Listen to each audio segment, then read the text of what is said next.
Republik Indonesia tentu masih belum melupakan berita terbaru terkait gelaran SEA Games 2017.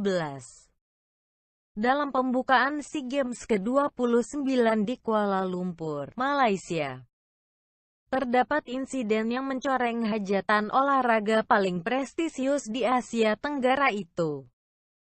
Buku panduan sekaligus souvenir resmi itu memuat bendera Indonesia yang salah. Di halaman 80 buku tersebut, bendera Republik Indonesia justru berwarna putih merah. Tak ayal, netizen tanah air dibuat geram dengan kejadian tersebut.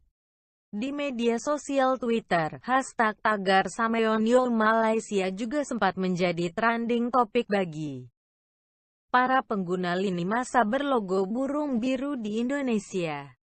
Berbagai kecaman ditulis untuk mengkritik pemerintah Malaysia yang dinilai melakukan kesalahan fatal. Tak hanya sindiran berupa komentar pedas, netizen pun ramai-ramai mengunggah bendera Malaysia yang dibalik. Terus memanas, tak hanya bendera Malaysia yang dibalik. Berbagai foto terkait gelaran SEA Games ikut diusili oleh netizen. Tentunya, keteledoran Malaysia yang salah memuat gambar bendera Indonesia tidak bisa dimaafkan.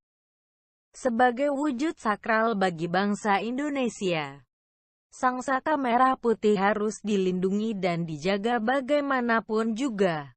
Bahkan, Upin Ipin, tokoh kartun terkenal asal Malaysia, ikut terkena tingkah dari tangan netizen tanah air.